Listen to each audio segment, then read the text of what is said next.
우리가 일상을 살아가죠. 때로는 매일 반복되는 평범한 일상이기도 하고 때로는 특별한 일이 생기기도 하죠. 그러나 그런 모든 삶 속에 하나님은 우리와 함께하고 계시고 하나님은 우리의 삶을 인도하고 계십니다. 그러나 그 하나님의 인도를 모든 사람이 깨닫는 것은 아닙니다. 그렇잖아요? 같은 신앙인이라도 하루 종일 하나님을 잊어버리고 사는 사람도 있고 자기의 삶의 순간순간 하나님의 손길이 나를 붙들고 계시는구나 그걸 깨닫는 사람도 있죠. 그걸 깨닫는 것이 한편으로는 그렇게 쉬운 것이 아니고 또 한편으로는 그렇게 어려운 것도 아니죠. 믿음의 눈이 열려야 하나님이 우리의 삶을 인도하고 계신다는 것을 볼 수 있게 됩니다. 우리가 미래를 본다는 것, 이렇게 되겠구나 하는 것은 결코 쉬운 일이 아니죠.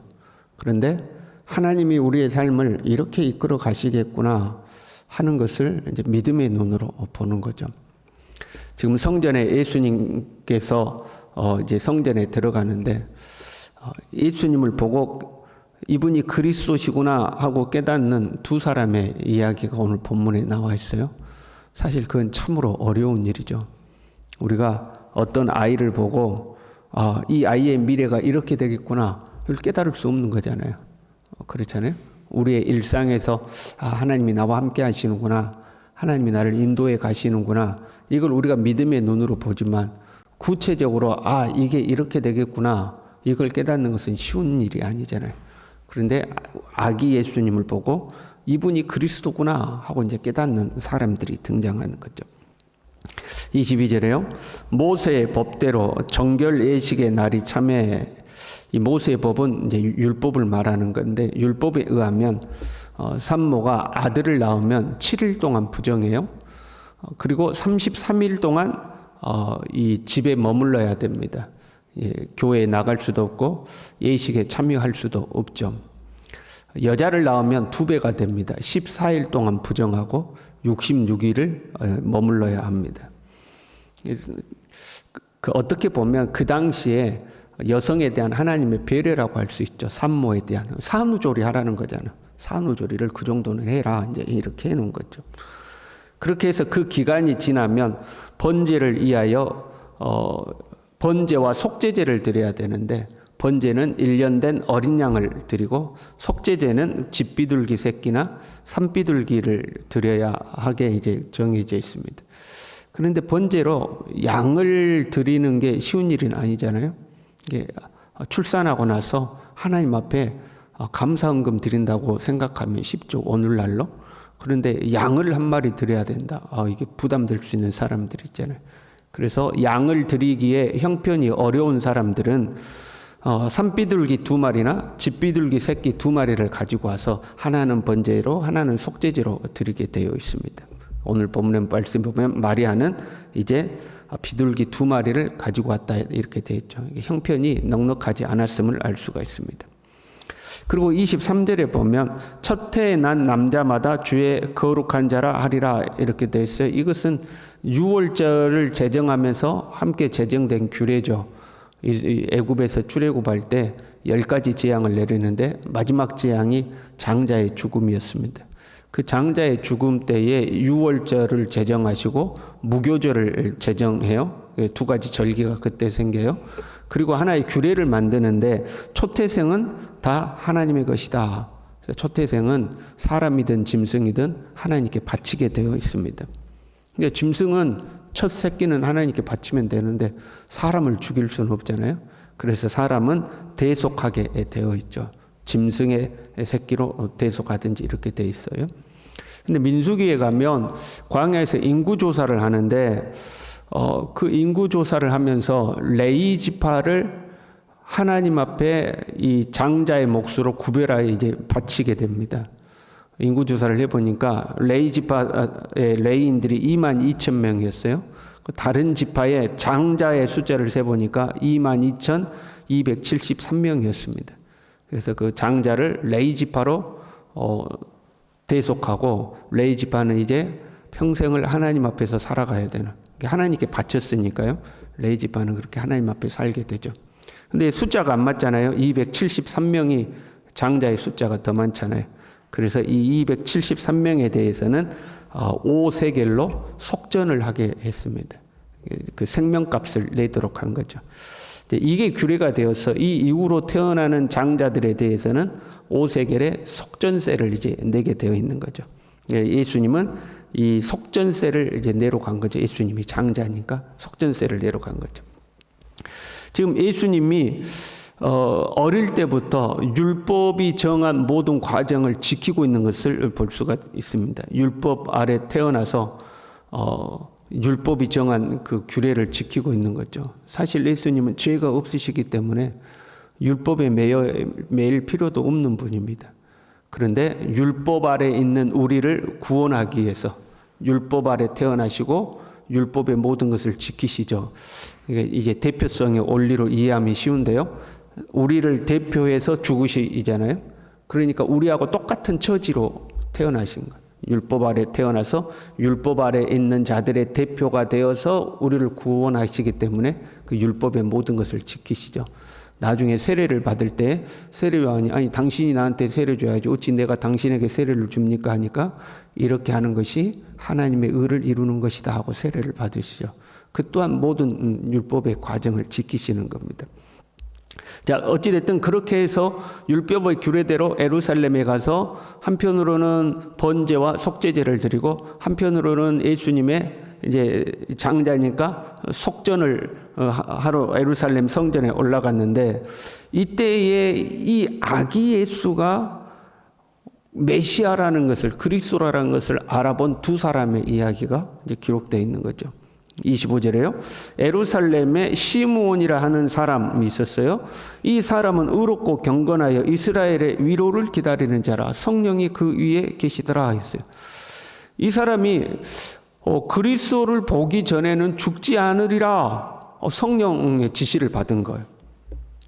그리고 성전에서 예수님을 보자마자 성령의 감동으로 이 아이가 그리스도구나 하는 것을 이제 깨달은 거예요.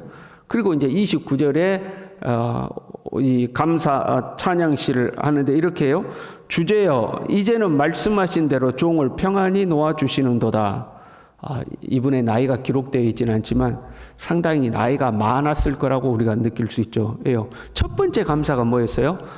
이제는 죽을 수 있겠군요. 이제 그 감사였어요. 이제는 죽을 수 있겠군요.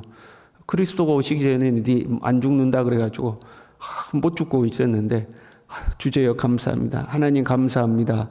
이제는 제가 죽을 수가 있겠군요. 이제 이렇게 찬양하고 기도한 거죠. 36절에 두 번째 사람이 등장해요. 아셀 지파 바누엘의 딸 안나라 하는 선지자. 이 사람은 이제 나이가 기록되어 있어요. 나이가 굉장히 많아요. 결혼한 후에 7년 동안 남편과 살다가 과부가 되었는데 84세가 되었다. 여러분 요즘 나이로 84세면 많아요, 적어요? 84세면 이제 요즘은 뭐 적당하다 그러시는 것 같아요. 84세. 그런데 이 옛날에 84세면 엄청 나이를 많이 먹은 거죠. 우리가 100년 전만 해도요, 평균 수명이 40세였습니다. 지금은 뭐, 평균 수명이 이제 80세로 늘어났지만, 100년 전만 해도 40세 살았어요. 그 한갑 되면 어떻게 했어요? 이제 잔치를 한 거죠. 장수했다고. 잔치했거든요. 근데 이제 84세가 된 나이 많은 과부였어요. 쉽지 않은 세월이었을 겁니다. 그냥 과부란 그 사회적으로 낮은 계급이거든요. 그래서 항상 고아와 과부, 동격이죠. 고아와 과부. 거기는 하나 더 붙으면 나그네. 고아와 과부를 돌아보라. 그들을 힘없다고 무시하지 말라. 그게 하나님의 법이잖아요. 과부로서 오랜 세월을 산 거죠. 이 사람이 성전을 떠나지 아니하고 주야로 금식하며 기도함으로 섬기더니 성전을 떠나지 않고 주야로 금식하고 기도하고 살았어요. 그러더니 하나님께 감사하고 예루살렘의 속량을 바라는 모든 사람에게 이 아이가 그리스도라는 것을 말했다 이렇게 기록되어 있죠. 보세요. 목자들은 천사들이 직접 알려줬죠. 야, 그리스도가 나셨다. 다윗의 동네에 그리스도가 나셨다. 구유에 누워 있는 것이 너희들에게 표적이다. 천사들이 직접 알려줬어요. 그래서 찾아갔어요. 그런데 이 두 사람은 천사들이 그렇게 알려준 게 아니야. 이스라엘의 위로를 기다렸고 속량을 바라고 있었어요.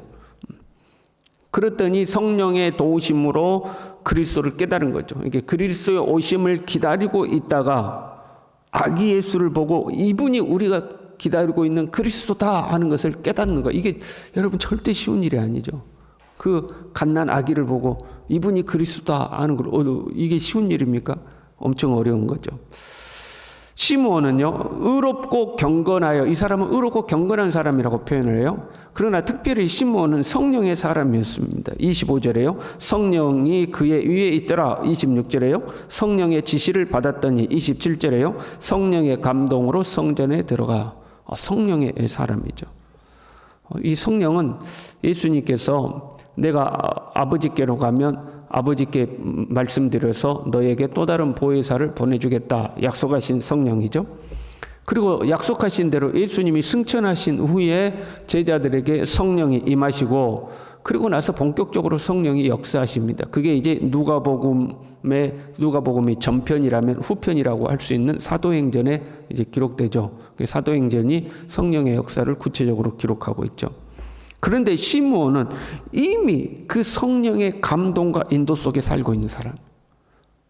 이미 예수님이 오시기 전부터 성령의 이 감동 속에서 살고 있는 사람이죠. 특별히 이 사람의 특징을 의롭고 경건한 사람이다 이렇게 표현하고 있고요.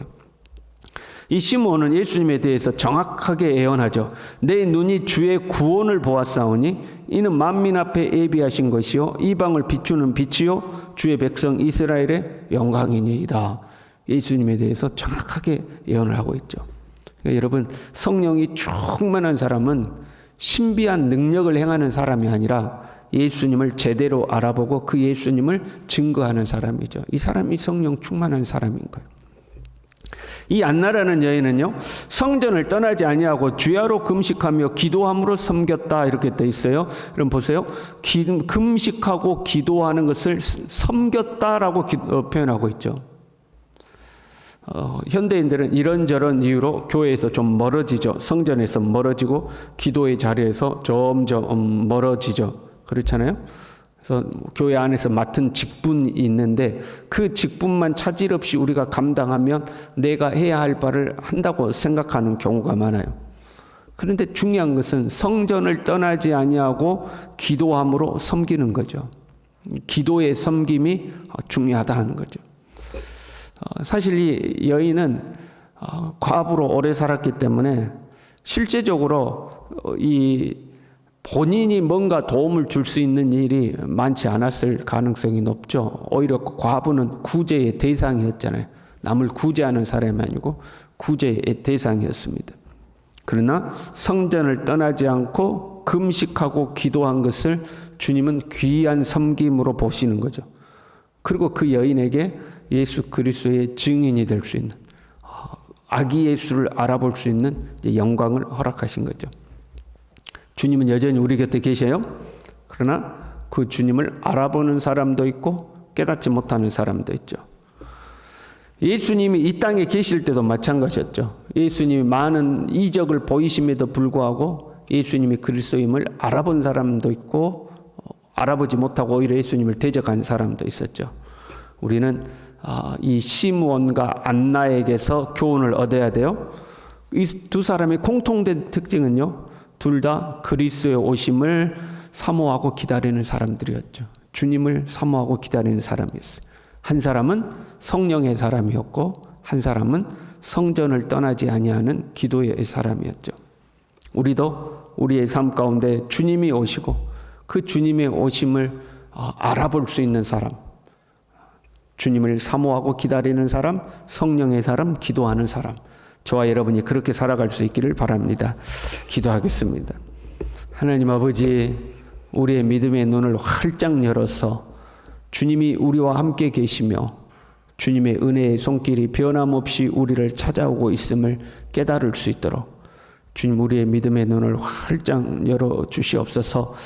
우리가 시므온처럼 안나처럼 주님을 사모하고 기다리며 성령의 사람으로 의롭고 경건하게 살아가고 성전을 떠나지 아니하고 주야로 금식하고 기도함으로 주님의 몸된 교회를 섬기는 하나님의 사람이 되어 살아갈 수 있도록 그리하여 주님의 역사를 믿음의 눈을 열어 바라볼 수 있는 하나님의 사람들이 될 수 있도록 우리 모두를 붙들어 주시옵소서. 예수님의 이름으로 기도 올리옵나이다. 아멘.